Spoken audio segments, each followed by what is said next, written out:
Guys, അപ്പോൾ രാവിലെ തന്നെ കുളിയൊക്കെ കഴിഞ്ഞിട്ടുണ്ട് കേട്ടോ. നല്ല ചൂടായതുകൊണ്ട് തന്നെ കുളിക്കാനൊന്നും മടിയേ ഇല്ല. പിന്നെ ഇടയ്ക്ക് ഇങ്ങനെ ഓരോ കാറ്റ് വീശുന്നത് ഒരു ചെറിയൊരു ആശ്വാസമാണ് കേട്ടോ. 2 ദിവസം വീട്ടിൽ നിൽക്കാൻ വന്നതാണ് കേട്ടോ. പക്ഷെ ഒടുക്കത്തെ ചൂട് കാരണം ഉറക്കം അങ്ങോട്ട് ശരിയായിട്ടില്ല. ഒരു ദിവസം 3 മണിക്കാണെങ്കിൽ മറ്റേ ദിവസം 12 മണി 1 മണി ഇതൊക്കെയാണ് കേട്ടോ ഉറങ്ങണ സമയം എന്ന് പറഞ്ഞു കഴിഞ്ഞാൽ. പിന്നെ രാവിലെ തന്നെ ഇവന്മാരെ പല്ല് തേപ്പിക്കലാണ് ഏറ്റവും വലിയ പണി. ചന്തൂരിനാണെങ്കിൽ ഇന്ന് മാമൻ്റെ വക ഓഫർ ഉണ്ടായിരുന്നു, കനാലിൽ കുളിപ്പിക്കാമെന്ന്. അതുകൊണ്ട് അവൻ പല്ല് തേപ്പൊക്കെ നേരത്തോടെ തീർത്തിട്ടുണ്ട് കേട്ടോ. അമ്മ രാവിലെ തന്നെ അത് എല്ലാവർക്കും ഉള്ള ചായയൊക്കെ റെഡിയാക്കാനുണ്ട് കേട്ടോ. എങ്ങനെ പോണ്? ഞാൻ ഈ വീഡിയോ എടുക്കുന്നത് ഞായറാഴ്ചയാണ് കേട്ടോ. അപ്പം അന്നൊരു പ്രത്യേകത എന്താ വെച്ചിട്ടുണ്ടെങ്കിൽ ഇന്ന് അമ്മയുടെ പിറന്നാൾ ദിവസം കൂടിയായിരുന്നു. പക്ഷെ 2 ദിവസം മുന്നായിരുന്നു അച്ഛൻ്റെ പിറന്നാൾ കേട്ടോ. അപ്പോൾ അച്ഛൻ്റെ പിറന്നാൾ ഇത്തവണ നമ്മൾ ചെറുതായിട്ടൊരു സർപ്രൈസൊക്കെ ഒരുക്കിയിട്ടുണ്ട്. അപ്പോൾ അതൊക്കെ അമ്പലത്തിൽ വെച്ചിട്ട് നമ്മൾക്ക് പൊട്ടിക്കാമെന്നാണ് വിചാരിക്കുന്നത്. അപ്പോൾ രാവിലെ തന്നെ കനാലിലേക്ക് വിട്ടത് വേറൊന്നുമല്ല, നമുക്ക് കുളിക്കാൻ നല്ല തണുത്ത വെള്ളം ഫ്രണ്ടിൽ ഇങ്ങനെ ഒഴുകുമ്പോൾ പിന്നെ വേറെ വഴിക്കും പോകണ്ടല്ലോ. അപ്പോൾ ചന്തൂരിനാണെങ്കിൽ നീന്തൽ അറിയില്ല. അപ്പോൾ ചെറുതായിട്ടൊന്ന് നീന്തൽ പഠിപ്പിക്കാനായിട്ട് മാമൻ കൊണ്ടുപോയതാണ് കേട്ടോ. ഞങ്ങളുടെ സ്ഥിരം വഴിയായിരുന്നു കേട്ടോ ഈ പാലം എന്ന് പറഞ്ഞു കഴിഞ്ഞാൽ. ഹൈവേയിലേക്ക് പെട്ടെന്ന് ഇറങ്ങാനുള്ള ഒരു എളുപ്പ വഴിയായിരുന്നു. പക്ഷെ ഇപ്പം അതൊക്കെ ആ വഴിയൊക്കെ അടഞ്ഞു, ആകെ ആൾക്കാരൊന്നും നടക്കണില്ല. ഇപ്പം എല്ലാവർക്കും വണ്ടികളൊക്കെ ആയപ്പോൾ എല്ലാവരും വണ്ടിയിൽ പോകണോണ്ട് ഈ വഴി ഉപയോഗിക്കാറേ ഇല്ല.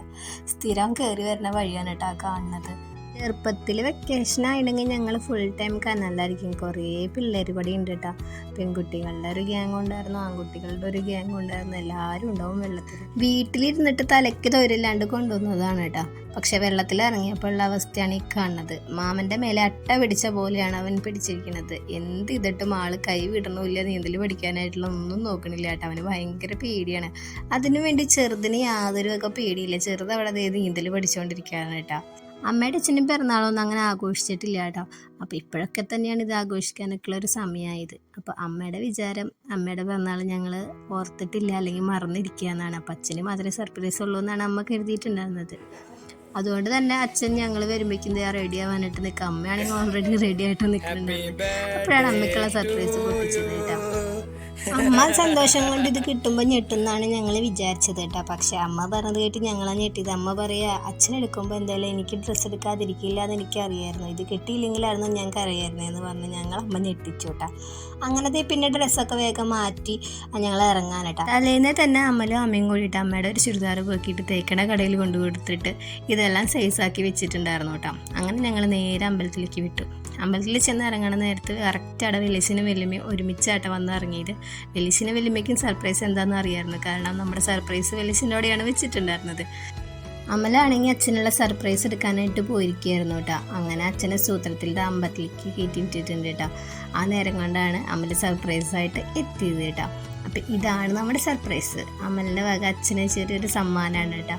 അപ്പോൾ അവൻ ഒരാഴ്ച ഈ വണ്ടി ഇവിടെ വെല്ലുമ്മനോട് കൊണ്ട് വെച്ചിട്ട്, അച്ഛനാണെങ്കിൽ കുറച്ച് ദിവസമായി വണ്ടി എടുക്കണം എന്നുള്ളൊരു ഭയങ്കര ഒരു ആഗ്രഹമാണ് കേട്ടോ. അപ്പോൾ അവൻ വിഷമിക്കേണ്ട, നമുക്ക് അടുത്ത മാസം നമുക്ക് സെറ്റാക്കാം അച്ഛന്നൊക്കെ പറഞ്ഞ് വെച്ചേക്കാണ് കേട്ടോ. അച്ഛൻ ഒരിക്കലും ഇത് പ്രതീക്ഷിച്ചിട്ടില്ല. പക്ഷെ ഇപ്പം അച്ഛൻ എന്തോ ഭയങ്കര ആഗ്രഹമാണ് കേട്ടോ. അച്ഛന് വണ്ടി ഓടിക്കാൻ പൊതുവെ പേടിയുള്ളൊരു കൂട്ടത്തിലായതുകൊണ്ടാണ് വണ്ടി എടുക്കാൻ ഇത്രയും ലേറ്റ് ആയത് കേട്ടോ. അല്ലെങ്കിൽ വണ്ടിയൊക്കെ നമ്മൾ ഇന്നേ എടുത്തേനെ. പക്ഷെ അവിടെ വണ്ടിയുടെ പൂജ നടക്കുമ്പോഴും അച്ഛൻ അറിയണില്ല. അച്ഛനെ ഫോട്ടോയ്ക്ക് പോസ് ചെയ്ത് ഞങ്ങളവിടെ നിർത്തിയിരിക്കുകയാണ് കേട്ടോ. കാരണം നമ്മൾ തൊഴുതിറങ്ങിയിട്ട് കുറച്ച് നേരം ആയിട്ടുണ്ടായിരുന്നു. അപ്പോൾ അമ്മയുടെ അച്ഛനും പിറന്നാളല്ലേ, അപ്പോൾ ഫോട്ടോയൊക്കെ എടുത്തിട്ട് പോകാമെന്ന് പറഞ്ഞപ്പോൾ അതൊക്കെ അവിടെ സെറ്റാക്കി നിർത്തിക്കുക വണ്ടിയുടെ പൂജ കഴിയണവരെ. അപ്പോൾ ആ നേരം കൊണ്ട് പൂജാരിയുടെ അടുത്ത് പോയിട്ട് അവൻ പറഞ്ഞിട്ടുണ്ട് അച്ഛൻ അറിയില്ല വണ്ടി സർപ്രൈസ് ആയിട്ടാണ് കൊടുക്കണേന്നുള്ളതൊക്കെ വിവരങ്ങളൊക്കെ അവിടെ പറഞ്ഞിട്ടുണ്ട് കേട്ടോ.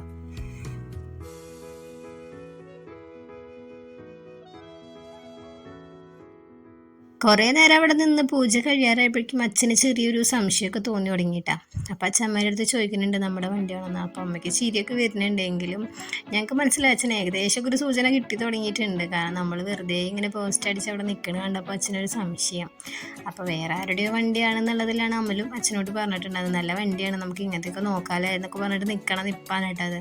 അപ്പോഴാണ് തിരുമേനി അച്ഛനെ വിളിക്കണേ കേട്ടോ പൂജ കഴിഞ്ഞിട്ട്. അച്ഛൻ ഇതുപോലൊരു സർപ്രൈസ് എന്തായാലും പ്രതീക്ഷിച്ചിട്ടുണ്ടായിരുന്നില്ല എന്ന് അച്ഛൻ്റെ മുഖം കണ്ടാൽ തന്നെ അറിയാം. അവസാന നിമിഷം എപ്പോഴാണ് അച്ഛനെ ഏകദേശമൊക്കെ ഒന്ന് മനസ്സിലായിട്ടുണ്ടായിരുന്നു കേട്ടോ. അപ്പോഴാണ് അമ്മ അതേ ആനന്ദാശ്രു ഒഴിക്കാൻ തുടങ്ങിയത് കേട്ടോ. കാരണം ഒരാഴ്ചയായിട്ട് അമ്മ കൊണ്ടു നടക്കുന്ന ഒരു രഹസ്യമാണ് കേട്ടോ മനസ്സിലിത്. വണ്ടി എടുത്തിട്ടായാലും അച്ഛനോട് പറയാനും പറ്റിയിട്ടില്ല. അമ്മയ്ക്കാണെങ്കിൽ ഇതിങ്ങനെ കൊണ്ട് നടന്ന് ഏതാണ്ട് രസതന്ത്രം സിനിമയിൽ ഇന്നസെൻ്റ് പൊട്ടിക്കണ പോലെ പൊട്ടിക്കുമോ എന്നുള്ളൊരു പേടിയൊക്കെ ഉണ്ടായിരുന്നു. പക്ഷെ അതൊന്നും ഉണ്ടായില്ല. 2 ദിവസം മുന്നേ പോലും അച്ഛൻ അമ്മേൻ്റെ അടുത്ത് എങ്ങനെയും ഒരു വണ്ടി എടുക്കണം, എന്തായാലും ശരിയാവില്ല എന്നൊക്കെ പറഞ്ഞിരിക്കുക. അപ്പോഴും അമ്മ ഒന്ന് ഞായറാഴ്ച ആയാൽ മതി എന്ന് പറഞ്ഞിട്ടാണ് അമ്മ ഇരിക്കുന്നുണ്ടായിരുന്നത്. അങ്ങനെ ആ ഒരു ആഗ്രഹം അങ്ങനെ സാധിച്ചു കേട്ടോ.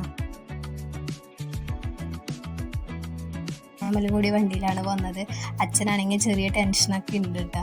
അങ്ങനെ നമ്മൾ പോരുന്ന വഴി കേക്കൊക്കെ വാങ്ങി വീട്ടിൽ വന്നു. അങ്ങനെ അതാ പിറന്നാളുകാർ 2 പേരും കൂടി പേരക്കുട്ടികളെയും വെച്ച് കേക്ക് കട്ട് ചെയ്യാൻ കേട്ടോ. അപ്പോൾ നമ്മുടെ വീഡിയോ ഇത്രയേ ഉള്ളൂ. അപ്പോൾ എല്ലാവർക്കും ഇഷ്ടമാണെങ്കിൽ ലൈക്ക് ചെയ്യുക, നമ്മുടെ ചാനൽ സബ്സ്ക്രൈബ് ചെയ്യുക. അപ്പോൾ ഇത്രയുള്ള എല്ലാവർക്കും ടാറ്റാ.